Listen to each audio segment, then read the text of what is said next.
সিরিয়ায় এবার সরকারের বিরুদ্ধে যুদ্ধবিরতি লঙ্ঘনের অভিযোগ এইচএনসির। তদন্তের ঘোষণা কেরির। ইরাকে বোমা হামলার দায় স্বীকার আইএসের।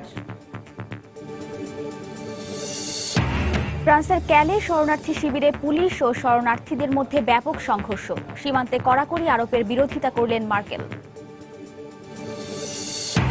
যুক্তরাষ্ট্রের প্রেসিডেন্ট পদপ্রার্থী নির্বাচনের সুপার টুইস্টে আজ ট্রাম্পকে টেক্কা দেওয়ার ঘোষণা ক্রুজের। হিলারিকে জিততে দেবেন না দাবি স্যান্ডার্সের। এবং উত্তর কোরিয়ার ওপর আরও কঠোর নিষেধাজ্ঞা আরোপের বিষয়ে নিরাপত্তা পরিষদে ভোটাভুটি আজ। পিয়ংইয়ং এর সঙ্গে আলোচনায় আগ্রহী সিওল।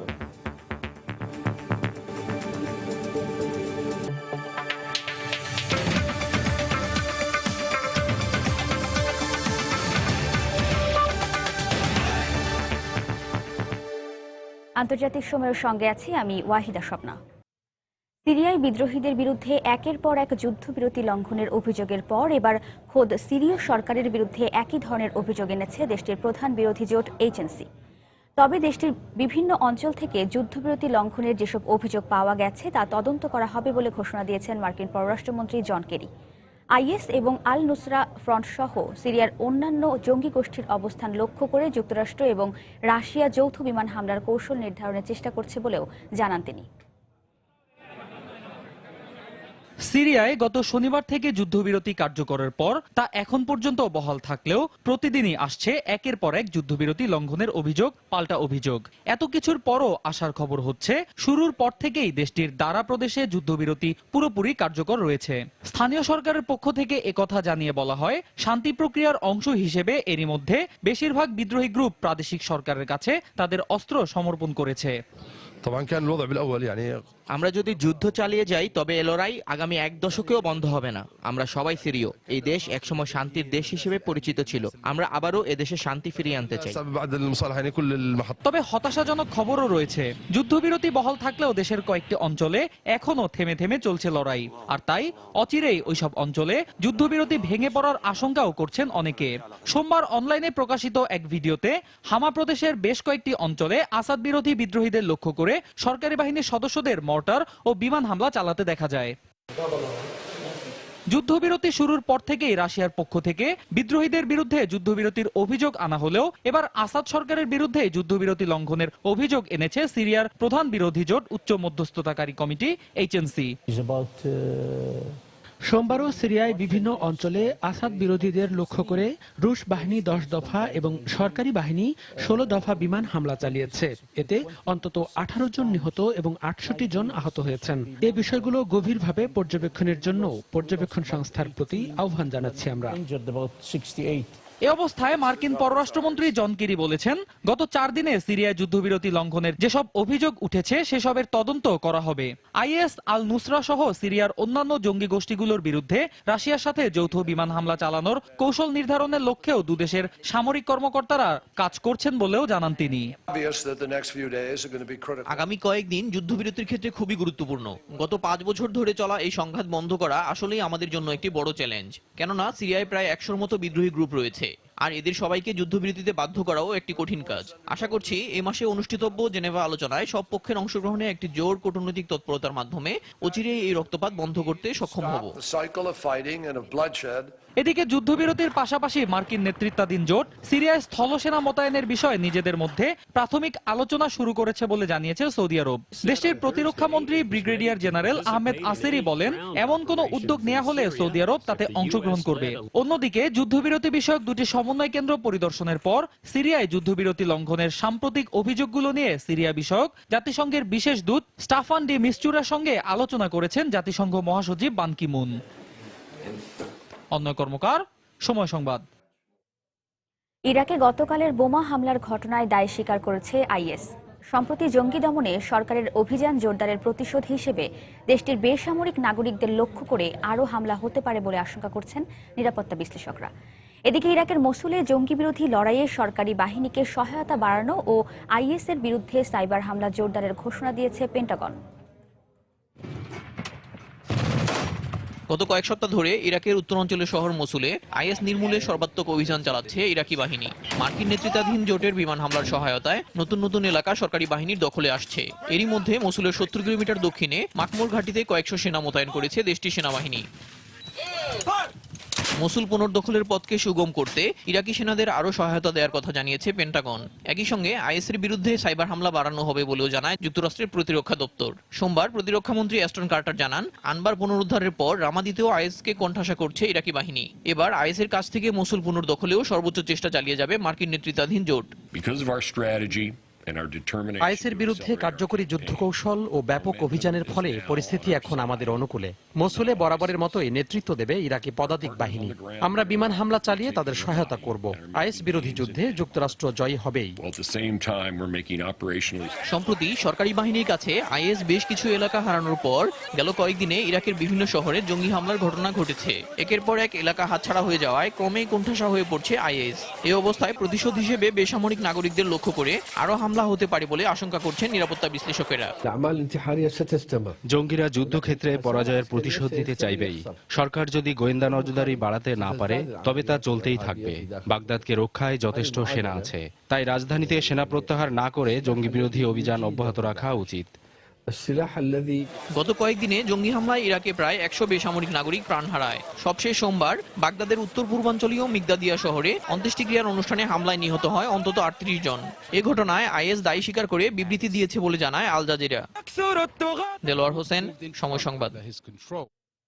ইরাকের উত্তরাঞ্চলে মসুল বাঁধে ধসের আশঙ্কায় মার্কিন নাগরিকদের ইরাক ছেড়ে যাওয়ার নির্দেশ দিয়েছে যুক্তরাষ্ট্র।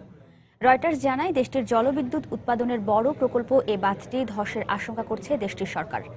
আইএস 2014 সালের আগস্টে মসুল বাঁধটির নিয়ন্ত্রণে নেয়। এর 2 সপ্তাহ পর ইরাকি বাহিনী তা পুনর্দখলে নিলেও বিমান হামলার কারণে বাঁধটি ব্যাপক ক্ষতিগ্রস্ত হয়। নরবরেও বাঁধটি ধসে পড়লে ভয়াবহ বন্যার সৃষ্টি হতে পারে।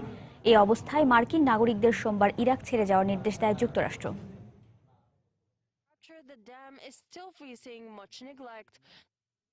আইএসের প্রতি আনুগত্য প্রকাশের অভিযোগে যুক্তরাষ্ট্রের সাবেক এক বিমান সেনাকে বিচারের মুখোমুখি করা হচ্ছে। রয়টার্স জানায়, টাইরড নাথান ওয়েবস্টার পগ নামের ওই সেনাকে সোমবার নিউ ইয়র্কের আদালতে হাজির করে তার বিরুদ্ধে দেশের প্রতি বিশ্বাসঘাতকতার অভিযোগ আনা হয়। 2015 সালের জানুয়ারিতে তুরস্ক হয়ে সিরিয়া যাওয়ার পথে তাকে গ্রেফতার করে তুরস্কের পুলিশ। পরে তার ল্যাপটপে অন্তত 180টি জিহাদি ভিডিও ও বেশ কিছু কাগজপত্র পাওয়া যায়। আইএসের প্রতি আনুগত্য প্রকাশ করে মিশরীয় স্ত্রীকে লেখা তার একটি চিঠিও উদ্ধার করেছে গোয়েন্দারা। 1986 সাল থেকে 2010 সাল পর্যন্ত দেশের নিরাপত্তা বাহিনীতে কর্মরত ছিলেন পগ।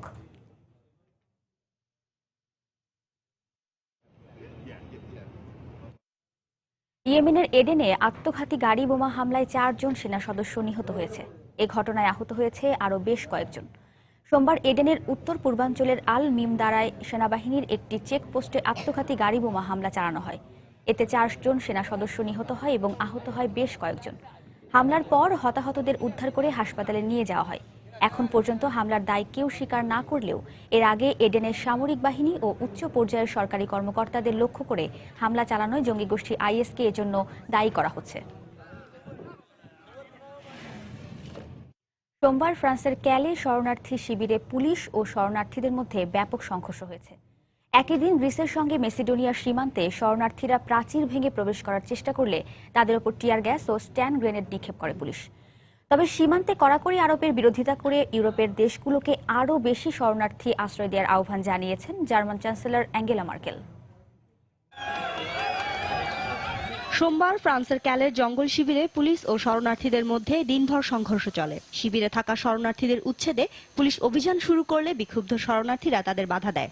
এক পর্যায়ে দুপক্ষের মধ্যে ধাওয়া পাল্টা ধাওয়ার ঘটনা ঘটে। পরে প্রায় 150 অভিবাসী রাস্তায় নেমে যান চলাচলে বাধা সৃষ্টি করে সড়ক বন্ধ করার চেষ্টা করে। এছাড়া ক্ষুব্ধ শরণার্থীরা পুলিশকে লক্ষ্য করে পাথর ছুড়তে শুরু করলে পরিস্থিতি নিয়ন্ত্রণে তাদের উপর টিয়ার গ্যাস নিক্ষেপ করে পুলিশ। একই ঘটনা ঘটেছে গ্রিসের সঙ্গে মেসিডোনিয়ার সীমান্তে। মেসিডোনিয়ার সরকার সীমান্তে কড়াকড়ি আরোপের পর গ্রিসের ইদোমেনি শিবিরে আটকে থাকা বিক্ষুব্ধ শরণার্থীরা নিরাপত্তা বাহিনীর বাধা উপেক্ষা করে কাঁটাতারের বেড়া ভেঙে মেসিডোনিয়ার প্রবেশের চেষ্টা করে। তাদের ঠেকাতে টিয়ার গ্যাস ও স্ট্যান গ্রেনেড নিক্ষেপ করে পুলিশ। এসব ঘটনায় 2 জন আহত হয়। একদিকে যখন ইউরোপের বিভিন্ন দেশ শরণার্থীদের ঠেকাতে কঠোর নীতি অনুসরণ করছে, তখন আবারও সীমান্তে কড়াকড়ি আরোপের বিরোধিতা করে ইউরোপের দেশগুলোকে আরো বেশি শরণার্থী গ্রহণের আহ্বান জানিয়েছেন জার্মান চ্যান্সেলর অ্যাঙ্গেলা মার্কেল।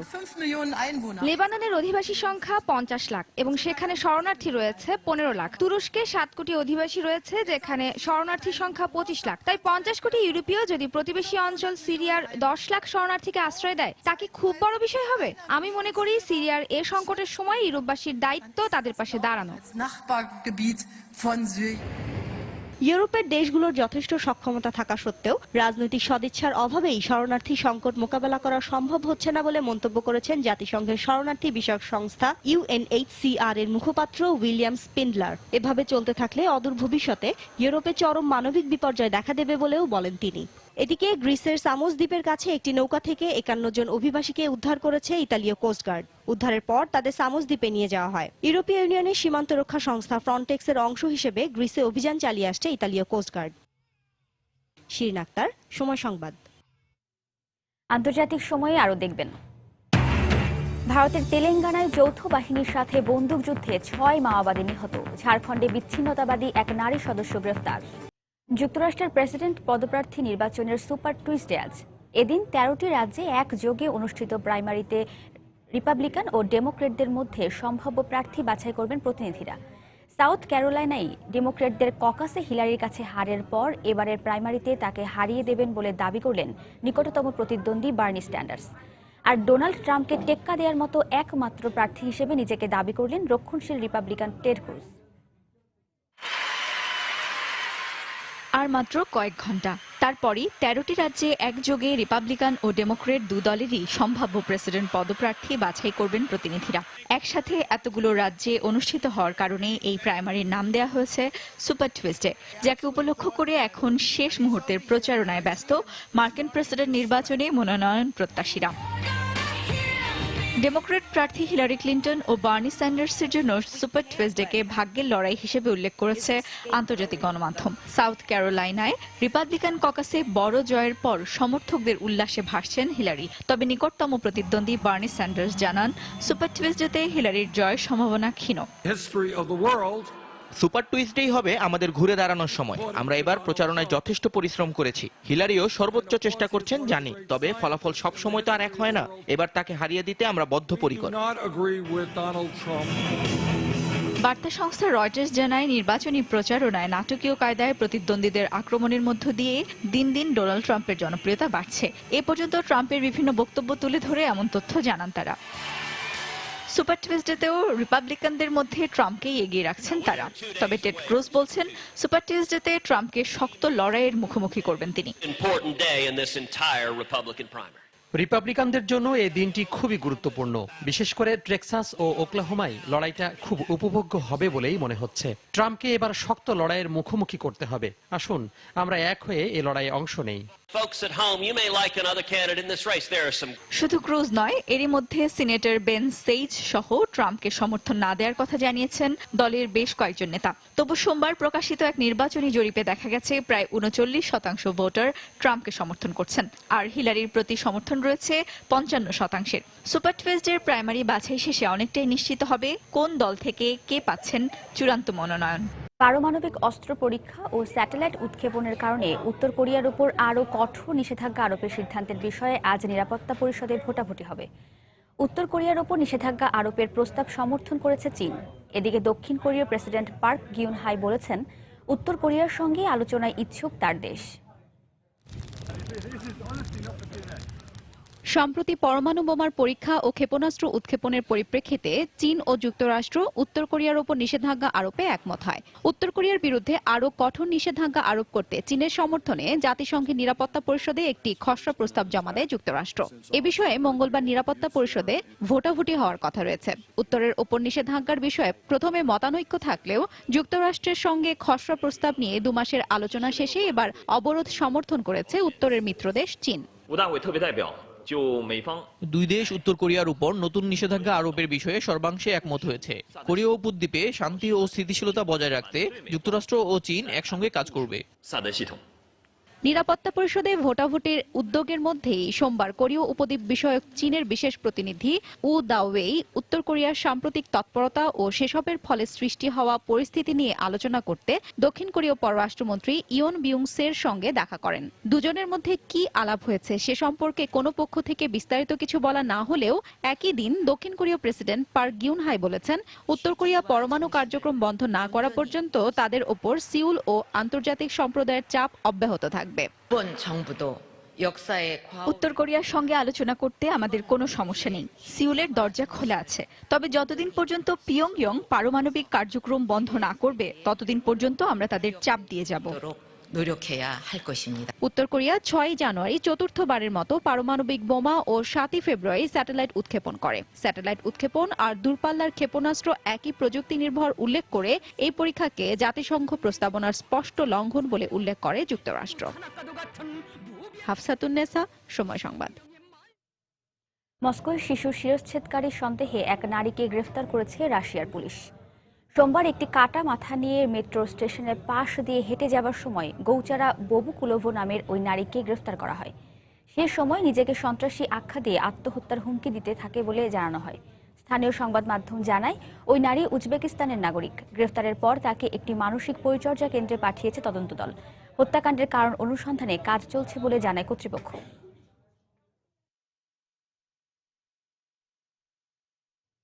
ধর্ম অবমাননা বা ব্লাসফেমি আইন রদের পক্ষে কথা বলায় পাঞ্জাব প্রদেশের গভর্নর সালমান তাসিরের হত্যাকারী মুমতাজ কাদরির ফাঁসি কার্যকরের প্রতিবাদে পাকিস্তান জুড়ে বিক্ষোভ হয়েছে। রাজধানীর ইসলামাবাদ, রাওয়ালপিন্ডি, করাচি, মুলতান সহ বেশ কয়েকটি শহরে এই বিক্ষোভে অংশ নেয় সুন্নি তেহরিক নামের এক সংগঠনের শত শত সমর্থক। বিক্ষোভকারীরা সড়ক অবরোধ করলে ইসলামাবাদ থেকে রাওয়ালপিন্ডির মধ্যে মেট্রো ট্রেন চলাচল বন্ধ হয়ে যায়। 2011 সালে পুলিশের এলিট ফোর্সের সদস্য হিসেবে গভর্নরের দেহরক্ষীর দায়িত্বে থাকাকালে সালমান তাসিরকে হত্যা করেন মুমতাজ কাদরি। এ ঘটনায় দোষী সাব্যস্ত হলে গেল সোমবার রাওয়ালপিন্ডির আদিয়ালা কারাগারে তার ফাঁসি কার্যকর করা হয়।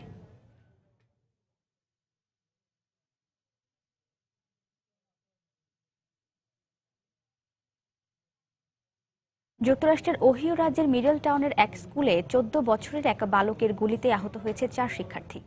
আহতদের হাসপাতালে ভর্তি করা হয়েছে বলে জানায় কর্তৃপক্ষ। গুলি করে পালিয়ে যাওয়ার সময় বন্দুকধারীকে আটক করা হয় বলে জানানো হয়। তবে ওই হামলাকারীর পরিচয় প্রকাশ করা হয় না। স্কুল কর্তৃপক্ষ জানায় আগ্নেয়াস্ত্র নিয়ে স্কুলে প্রবেশ করেছিল সে। এ ঘটনার পর তাৎক্ষণিকভাবে স্কুলের শিক্ষা কার্যক্রম বন্ধ করে শিক্ষার্থীদের বাড়ি পাঠিয়ে দেওয়া হয়েছে।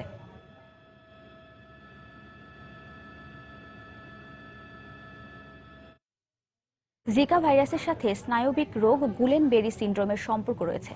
গুলেন বেরি সিন্ড্রোমে আক্রান্ত মানুষের মাংসপেশি প্যারালাইসিস বা পক্ষাঘাতগ্রস্ত হয়। নতুন এক গবেষণায় এই তথ্য পাওয়া গেছে বলে জানিয়েছে ফ্রান্সের পাস্তুর ইনস্টিটিউট। বিবিসি জানিয়েছে জিকা ভাইরাসে আক্রান্ত 42 জনের রক্ত পরীক্ষা করে এই তথ্য পাওয়া গেছে। এদিকে এই গবেষণায় পাওয়া ফলাফলের পর বৈজ্ঞানিকরা ধারণা করছেন জিকা ভাইরাসে আক্রান্ত 4000 মানুষের মধ্যে অন্তত 1 জনের গুলেন বেরি সিন্ড্রোম রোগ হচ্ছে। C'est mon rêve. C'est ce qui va. Et puis la dernière chose, c'est d'essayer de mieux comprendre la biologie. আন্তর্জাতিক সময়ে আরও যা দেখবেন। জাপানে উদ্বেগজনক হারে কমছে জনসংখ্যা। প্রাপ্তবয়স্কদের অধিক সন্তান গ্রহণে উৎসাহিত করতে বিনামূল্যে স্বাস্থ্য ক্যাম্প চালু করছে সরকার।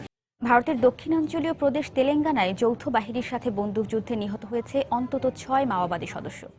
তেলেঙ্গানা পুলিশের বরাতে স্থানীয় গণমাধ্যম জানিয়েছে মঙ্গলবার ভোরে ছত্তিশগড় তেলেঙ্গানা সীমান্তে খম্মান জেলায় মাওবাদীদের আস্তানায় অভিযান চালায় পুলিশ। এ সময় পুলিশের সাথে মাওবাদীদের বন্দুকযুদ্ধ হয়। পুলিশ আরও জানায় নিহত 6 মাওবাদী সদস্যের মৃতদেহ উদ্ধার করা হয়েছে। ঘটনাস্থল থেকে AK-47 রাইফেল সহ 8টি ভারী আগ্নেয়াস্ত্র উদ্ধার করেছে পুলিশ।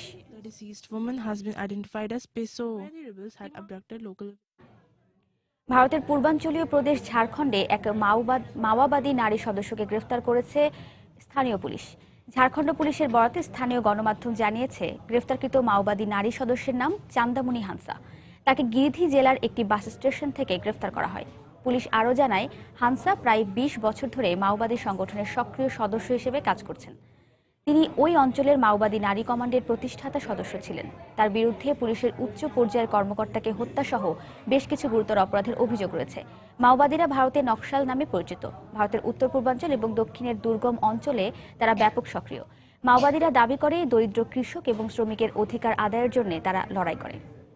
ভারতের আলাদা দুটি সড়ক দুর্ঘটনায় নিহত হয়েছে কমপক্ষে 3 জন, আহত হয়েছে আরও 45 জন।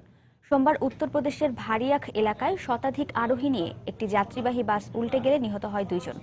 এ ঘটনায় আহত 42 জনের মধ্যে 37 জনের অবস্থা আশঙ্কাজনক বলে জানিয়েছে পুলিশ। বাসটিতে অতিরিক্ত যাত্রী বহন করা হয়েছিল বলে অভিযোগ প্রত্যক্ষদর্শীদের।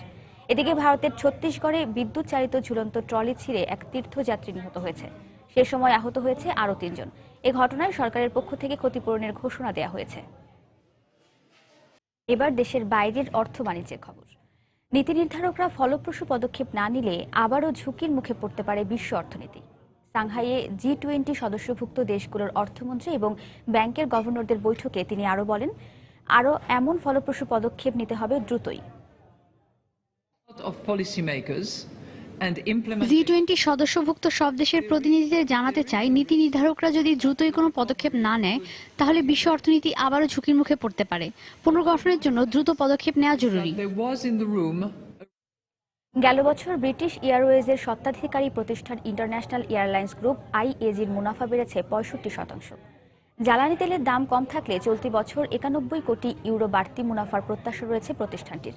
গেল বছর IAGর মুনাফা হয়েছে $2300 কোটি, যা বিশ্লেষকদের পূর্বাভাসের চেয়ে বেশি। পর্যটকদের সংখ্যা বাড়ায় এবং জ্বালানির দাম কমায় গেল বছর এ মুনাফা হয়েছে IAGর। চলতি বছর মুনাফা $3200 কোটি প্রত্যাশা IAG কর্তৃপক্ষের। জ্বালানির দরপতনে গেল বছর মুনাফা হয়েছে অনেক ইউরোপীয় এয়ারলাইন্সের।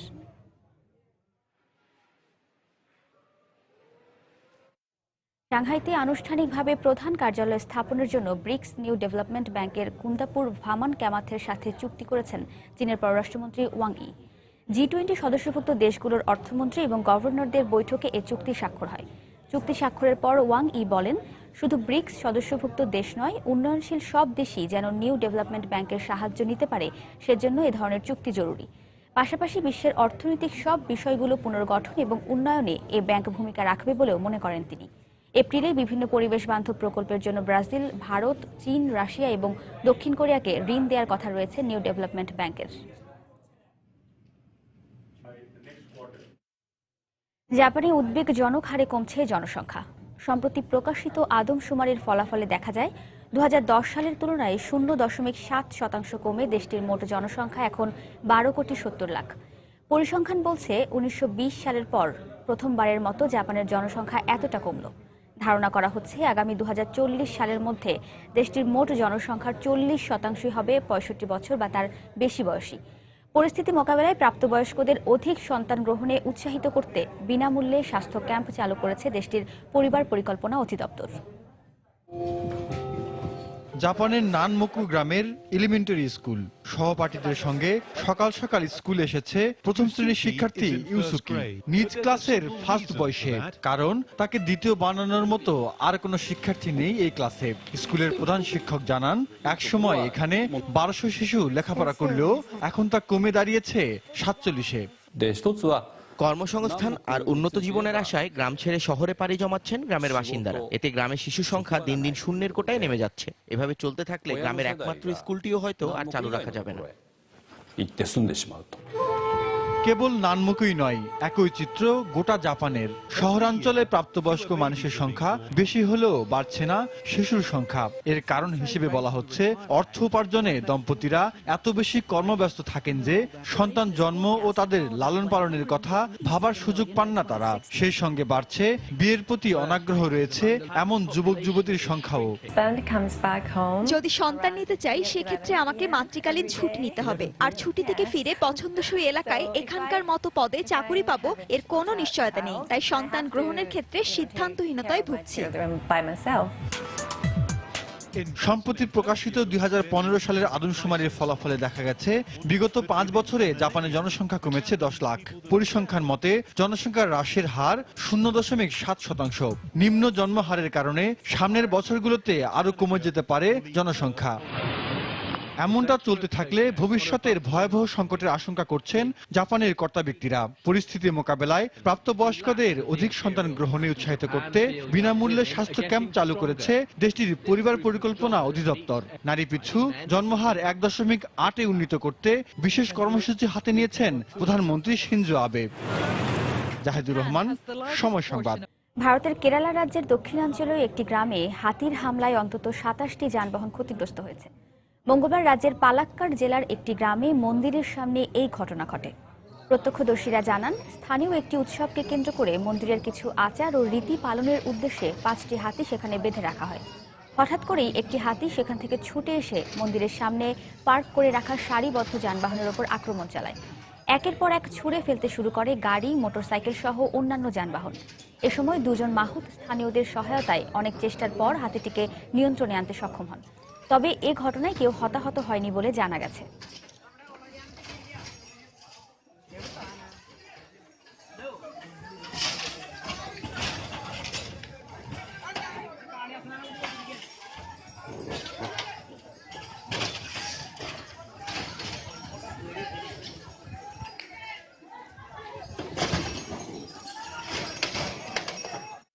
মুসলিম প্রধান দেশ পাকিস্তান। দেশটিতে বিভিন্ন ক্ষেত্রে নারীদের অংশগ্রহণের বেলায় মেনে চলতে হয় নানা বিধিনিষেধ। তবে শত বাধা সত্ত্বেও রাজনীতি থেকে শুরু করে খেলাধুলায় তাদের অংশগ্রহণ থেমে নেই। করাচির একটি বক্সিং ক্লাবে দেখা গেল তেমনই চিত্র।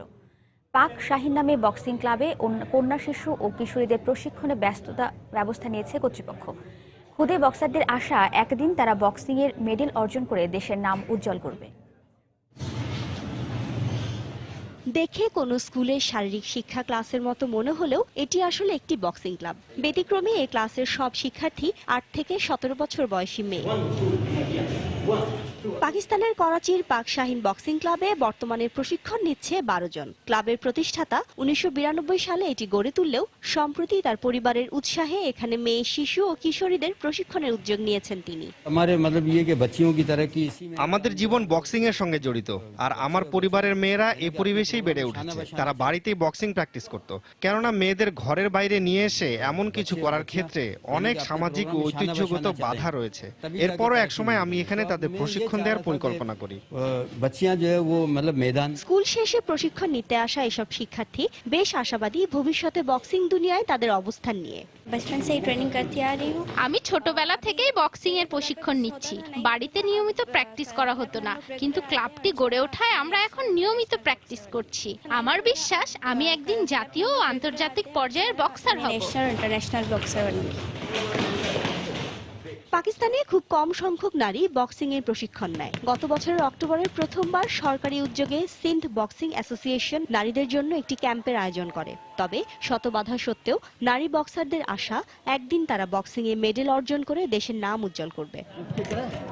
শিরিন আক্তার, সময় সংবাদ। কক্ষপথে দ্বিতীয় মহাকাশ স্টেশন স্থাপনের পরিকল্পনা করছে চীন।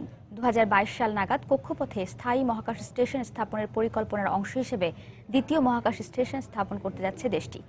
দেশটির রাষ্ট্রীয় গণমাধ্যম সিনহুয়া জানায়, তিয়ানগং 2 নামে স্পেস ল্যাবটি আগামী বছর যাত্রা শুরু করবে। পরবর্তীতে এর সঙ্গে যুক্ত হবে তিয়ানজিন 1। এই মহাকাশ যানগুলোতে নভোচারীদের জন্য জ্বালানি ও প্রয়োজনীয় জিনিসপত্র সরবরাহ করা হবে। আর 2020 সালের মধ্যে কক্ষপথে মহাকাশ স্টেশন স্থাপনের কাজ শেষ হবে বলে আশা করা হচ্ছে। স্পেস প্রকল্পের এক মুখপাত্র জানিয়েছেন, এর আগে 2021 সালে কক্ষপথে প্রথম স্পেস ল্যাব তিয়ানগং 1 পাঠায় চীন।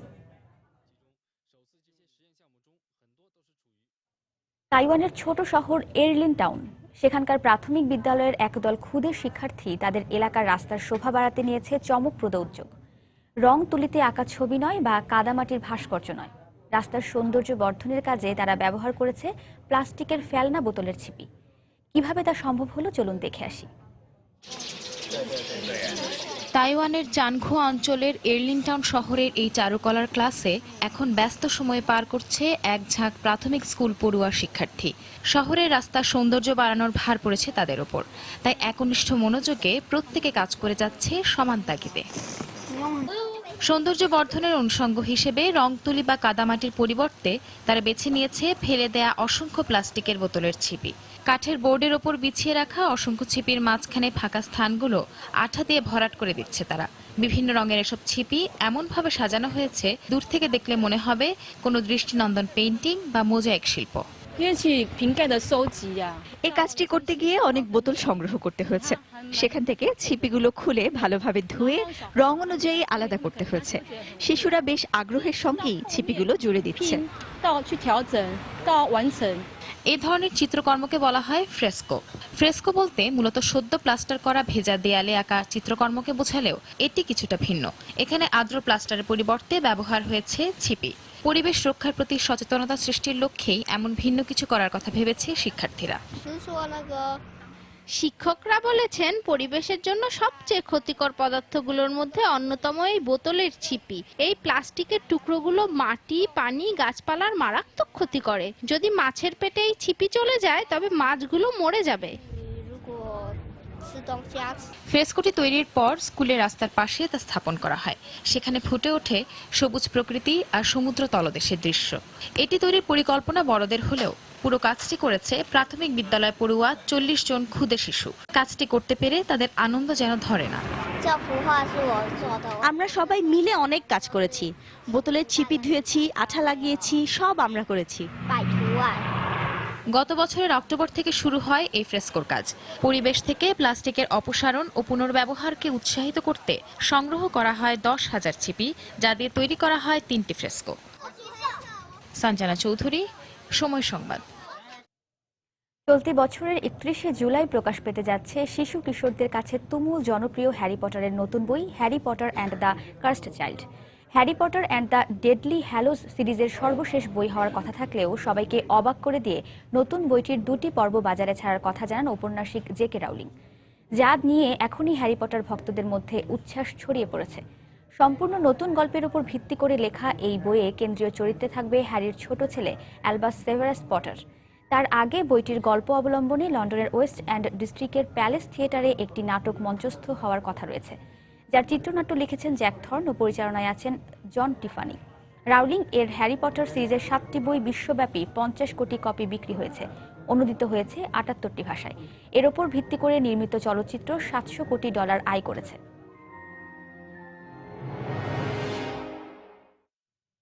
এ পর্যায়ে আবারও জানিয়ে দিচ্ছি আন্তর্জাতিক সময়ের শীর্ষ সংবাদগুলো।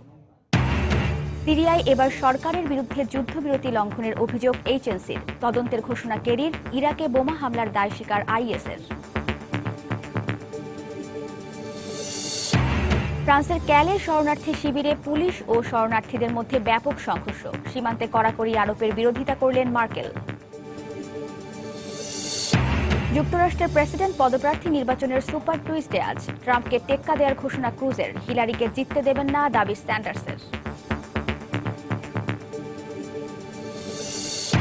এবং উত্তর কোরিয়ার উপর আরও কঠোর নিষেধাজ্ঞা আরোপের বিষয়ে নিরাপত্তা পরিষদে ভোটাভুটি আজ। পিয়ংইয়ং এর সঙ্গে আলোচনায় আগ্রহী সিওল।